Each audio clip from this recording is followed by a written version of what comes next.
자, 계속해서 저희는 구약성경 39권 가운데에 모세오경, 역사서, 시가서, 대연서, 소연서 중에 소연서 총 12권 가운데 이제 호세아, 요엘, 아모스, 오바다, 요나, 미가, 나움, 하박국, 스바냐, 학개, 스가랴, 말라기 가운데서 호세아를 마치고 요엘서로 들어가게 되어집니다. 자, 요엘서는요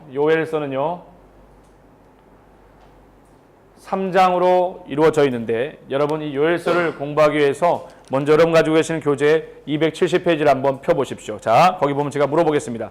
같이 한번 읽어주시면 좋을 것 같아요. 요엘서 하면서 읽습니다. 시작. 요엘서는 여호와의 날의 심판을 경고하며 회개를 촉구한다. 그리고 구원의 날에 대한 소망을 준다.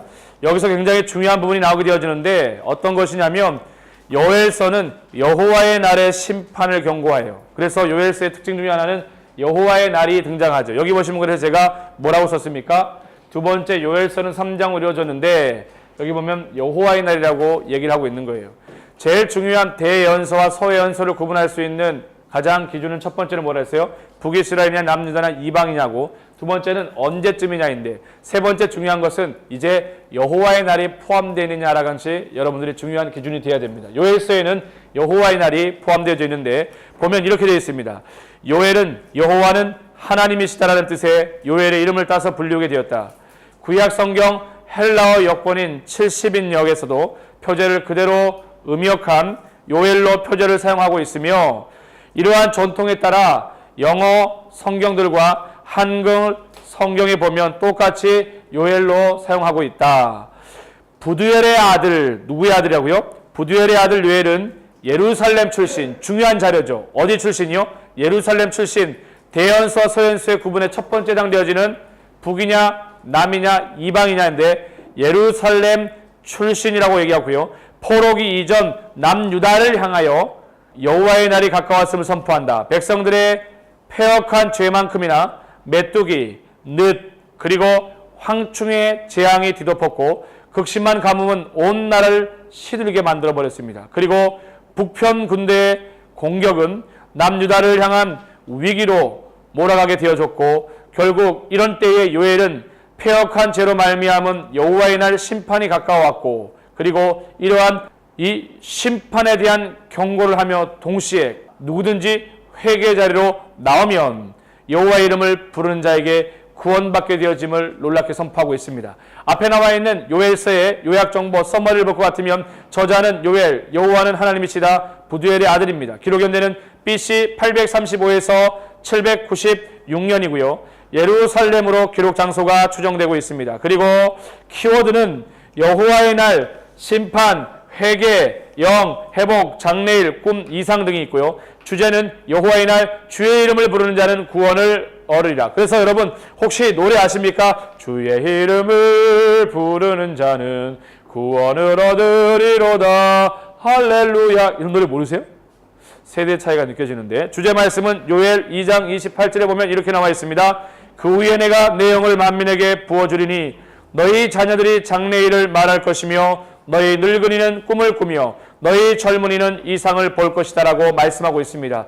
요엘서의 GS를 볼 것 같으면, 그래픽과 S 스토리를 볼 것 같으면 제일 중요한 핵심이 뭘로 표현되고 있냐면 회개의 자리로 표현되어집니다. 회개의 자리. 이런 자리 여러분 어디서 많이 못 봤어요? 어디 가면 이런 자리가 있던가요? 목욕탕에 가면 이런 자리 있잖아요. 목욕탕에 가게 됩니다. 그걸 봤더니 여기에 회개의 자리라고 이렇게 되어 있어요. 이 회개의 자리라고 하는 것이 이 요엘 시대에 어떤 의미가 있을까요? 요엘 시대에 어떤 의미가 있을까요? 굉장히 중요한 의미가 있어요. 무엇 때문에요? 보십시오. 요엘서는 여호와의 날이라고 얘기했잖아요. 여호와의 날이요. 그래서 모든 여호와의 날에 해당되어진 데 보면은 다 이렇게 나팔이 이렇게 있습니다. 트럼펫이요. 왜 이 트럼펫을 만들어 놓은 걸까요? 심판의 경각심을 알려주기 위해서 그래요. 그래서 이 소연서 여러 개 중에요, 특별히 여호와의 날을 언급하는 것은 전부 다 이렇게 나팔 트럼펫이 그려져 있을 것입니다. 그래픽 아이콘 가운데. 자, 그렇다면 이 회개의 자리에 딱 나와 있는데 이 요엘서는 1장부터 몇 장까지 되어 있어요?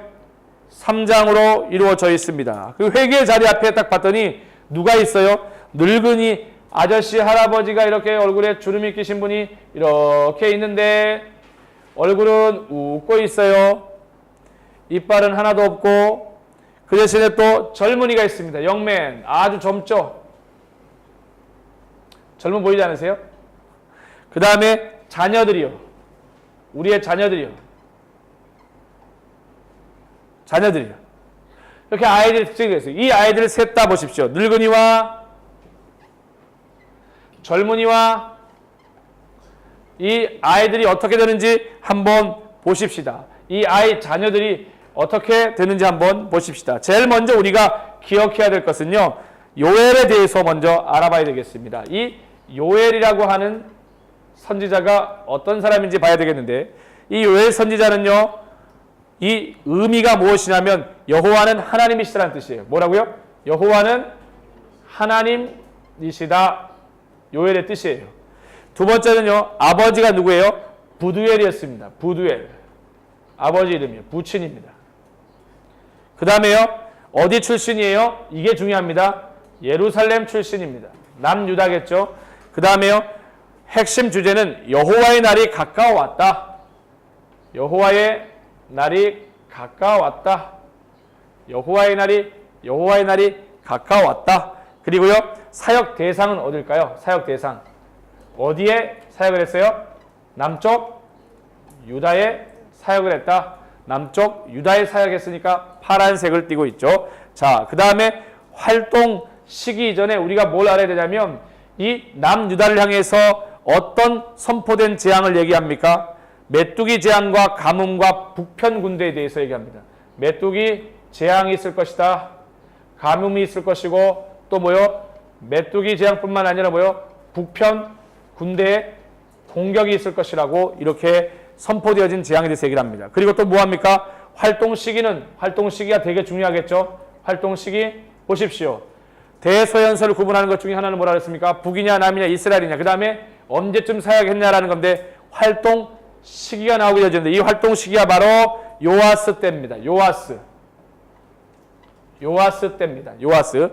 그리고 또 중요한 것은 여호와의 날에 대해서 얘기를 하게 되어지는데 이 여호와의 날이 요엘서에 어디에 얘기되고 있습니까? 1장 15절, 1장 15절과 그 다음에 2장 1절과 2장 11절과 그 다음에 31절과 그 다음에 3장 14절에 이 여호와의 날에 대해서 여러 곳에서 표현하고 있다는 것을 기억하면 되겠습니다. 그 다음에 중요한 것은요. 메뚜기 재앙, 성경에서 성령을 모든 육체에 부어줄 것에 대해서 처음으로 얘기하고 있습니다. 메뚜기 재앙에 대해서 얘기하는 것이 독특하고요. 메뚜기 재앙에 대해서 얘기하는 것도 독특하지만 더 중요한 메시지는 뭐냐면 성경에서 성령을 모든 육체에 성령을 모든 육체에 부어주겠다라고 하는 그래서 늙은이와 젊은이와 자녀 아이들이죠. 요엘서 2장 28절에서 여기 보면 뭐요? 요엘서 2장 28절에서 29절까지 2장 28절에서 29절에 보면은 이 부분이 구체적으로 언급되어 있습니다. 그렇다면 이제 두 번째 이 회개의 자리에 대해서 한번 이야기를 한번 해볼게요. 제일 처음에는 우리가 요엘이 어떤 사람인지에 대해서 얘기를 했고요. 두 번째는 이 회개의 자리이면서 동시에 심판의 자리에 대해서 얘기를 해보게 될 텐데 요엘서에는 구체적으로 어떻게 얘기하고 있냐면 이 여호와의 날이라고 하는 심판의 메시지를 통해서 첫 번째 어떤요? 팥종이 다 곤충과 벌레를 말하죠. 그 다음에요 메뚜기에 대해서 그 다음에 느시라고 하는 곤충이 있고요. 그 다음에 황충이라고 되어져 있는데 크게 보면 여기 보십시오. 심판과 회개와 회복이 소현서의 가장 큰 테마 메시지라고 그랬잖아요. 이렇게 팥종이와 메뚜기와 늑과 황충의 심판 재앙이 있어. 회개하게 되면 어떻게 하시겠다고요? 갚아주시겠다라고 말합니다. 갚아주신다. 두 번째 보겠습니다. 그러면 시들고 가뭄으로 인해서 시들고 또 어떻게 해요? 이 가뭄으로 괴로워할 때 만약 이 심판이 시들고 가뭄에 대한 심판이 왔을 때 회개하게 되면 어떻게 되어진다고요? 하나님께서 놀랍게 이른 비와 늦은 비를 때에 맞춰 내려주시겠다. 놀라운 은혜죠. 세 번째는 북편 군대가 공격해올 때, 북편 군대가 공격해올 때, 심판이죠. 북편 군대가 공격해올 때 회개의 자리 가운데 나오게 되면 어떻게 되어진다? 판결 골짜기에서 여호사밧 골짜기에서 쫓아주시겠다라는 거. 쫓아주시겠다. 판결 골짜기 혹은 여호사밧 골짜기에서 어떻게 해요? 쫓아내겠다. 이렇게 말씀하십니다. 이게 바로 요엘서의 특징 중에 하나죠. 그렇다면 내용을 좀 더 구체적으로 본다면 특이하게 요엘서는요, 늙은이와 젊은이와 아이 자녀가 있는데 이것이 언제요?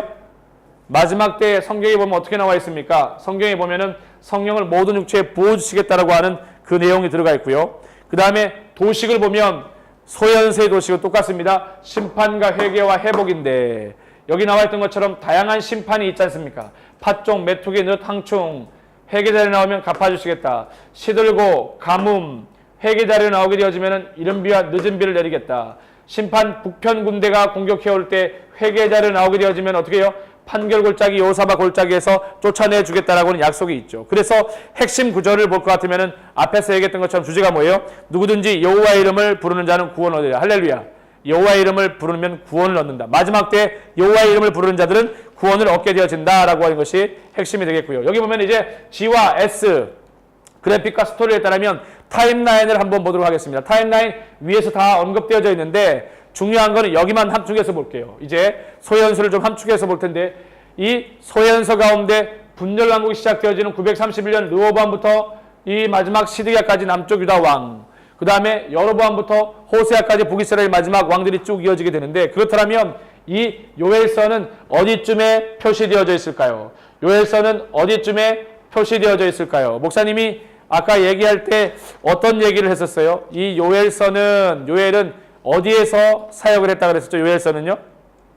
남쪽 유다에서 사역을 했다라고 얘기했습니다. 그러면 이 남쪽 유다에서 사역을 요엘서가 하게 됐는데 타임라인으로 본다면 북쪽이 아닌 남쪽 유다니까 남쪽 유다 부분을 이렇게 확대하면 이렇게 되겠습니다. 그러면 이 요엘 선지자가 어디에서 실질적으로 사역을 했느냐 중요한 의미를 가지고 있을 텐데 여러분이 가지고 있는 266페이지를 펴보세요. 앞으로 두 장을 한번 가보세요. 거기 보면 266페이지에 보면은 구약 성경석 선지자와 출신지역인데 거기를 한번 접어두세요. 왜냐하면 계속해서 대략적으로 몇 년도에 사역했는지를 우리가 살펴보게 될 거거든요. 그러면 요엘 선지자는 남쪽 유다 가운데서 언제 사역했느냐 밑에서 네 번째 나와 있죠. 남유다에 사역을 하게 되었는데 835년부터 805년입니다. 몇 년이요? 835부터 805. 800년 때 보세요. 835가 어디쯤인지. 자, 835가 여러분 생각하시기에 어디쯤이겠어요? 835. 시기적으로 본다라면 835 요엘 선지자는 이사야보다 앞이에요? 이사야보다 뒤에요? 거기 보면은 이사야가 나와 있어요? 안 나와 있어요? 이사야가 저 위에 보면은 700년대니까 800년대는 결국 요엘은 이사야보다 앞에 사역했다는 것이 드러나게 되어지죠. 무슨 말인지 이해하겠어요? 이사야가 700년대 그 위에 보면은 이사야서 몇 년이라고 나와 있어요? 이사야는요? 거기 보면은 740부터 690이라고 나와 있으니까 그러면 당연히 요엘 선지자는 밑에 면요 835에서 805니까 여기 나와 있는 이사야보다 앞에 누가 위치하겠습니까? 요엘 선지자가 여기에 위치하게 되겠죠. 좀 더 분명하게 확실하게 체크를 한다면 835에서 805라고 적어두세요. 835에서 805년까지가 요엘 선지자가 여기에 들어간다. 자, 타임라인을 여러분들이 이렇게 봤고요. 그런 다음에 이제 계속 보면은 매핑을 보겠습니다. 이 매핑 똑같이 보게 되면은 지금 분열왕국입니까? 연합왕국입니까? 분열왕국 가운데서 이 요엘 선지자는 어디에서요? 남쪽 유다의 어디요? 예루살렘에서 사역을 했다라는 것을 여러분이 기억하시면 되겠습니다. 이렇게 분열왕국을 표시하고 이 아래다가 뭘 표시하면 되겠어요? 요엘 선지자를 이렇게 표시해 두면 된다. 자, 그러면 GST, M, 그 다음에 A를 볼 것 같으면, A, 어널리즈를 볼 것 같으면 274페이지에 보면, 자, A가 나와 있는데, 거기 보시면 이렇게 나와 있습니다. 1장은 메뚜기 재앙. 메뚜기 재앙뿐만 아니라 어떤 재앙이 나와요? 메뚜기, 늪, 그 다음에 뭐예요? 황충, 여기 보면은 팥종이 여러 재앙들이 온다라는 것을 얘기하고요. 2장에서는 성령 강림과 영적 구원 약속을 말씀하고 계십니다. 어떤 걸 얘기할까요? 늙은이와 젊은이와 아이, 성경에 보면 마지막 때에 성령을 모든 육체에 부어주겠다라고 하신 말씀이 그 얘기고요. 3장은 여호와의 날과 이스라엘의 최후의 승리에 대해서 얘기하고 있습니다. 추가 자료를 보겠습니다. 엑스트라 추가 자료가 요엘서에는 참 귀한 게 많이 나와 있는데요. 이 엑스트라 자료를 A와 함께 그 다음에 매핑과 함께 바라본다면 이렇게 볼 수가 있겠습니다. 자, 페이지 272페이지를 보면 남유다와 북이스라엘 선지자들이 많이 나와 있습니다. 거기 보십시오. 시대로 본다면 아수르 시대가 먼저 오고 바벨론 시대가 있고 바벨론 포로기 시대가 있고 바벨론 포로에서 어떻게 됐어요? 귀환하는 이 메시지가 있잖아요. 이해되십니까? 아수르 시대. 이 아수르가 계속될 줄 알았는데 어떻게 됐어요? 바벨론에 의해서 멸망당하죠. 바벨론 시대가 되어지면서 바벨론을 세 개로 나누면은 바벨론, 그 다음에 바벨론 포로에서 귀환한다거든요. 그래서 아수르 시대는 제일 먼저 요나나 호세아나 요엘과 아모스와 미가와 오바다가 있고요. 바벨론 시대 포로 붙잡혀 갔을 때는 어떻게 됐습니까? 나훔과 하박국 스바냐가 있고, 그 다음 바벨론에 완전히 그쪽에 가서는요, 예레미야와 에스겔과 오바다와 다니엘, 포로 귀환에서는요, 학개와 스가랴와 말라기를 이렇게 표현들어서 볼 수 있습니다. 거기 보게 되면 요나는 가드에벨 사람, 엘리사는요 아벨 무홀라, 사무엘은 라마 출신이고요. 그 다음에 미가는 가드 모레셋 사람, 이사야는 예루살렘, 그 다음에 예레미야는 아나도 출신이고요. 그 다음에 엘리야는 디셉 사람이고요. 그 다음에 나훔은 엘고스 출신. 이렇게 지역과 선지자들 여러분들이 참고로 보시면 많이 도움이 될 거라 생각되어집니다. 그 다음에 273페이지에 볼 것 같으면 여호사밧 골짜기를 얘기하고 있는데 왜 여호사밧 골짜기를 말하고 있는 것일까요? 여기 보면 요엘서는 독특하게 뭐가 나옵니까?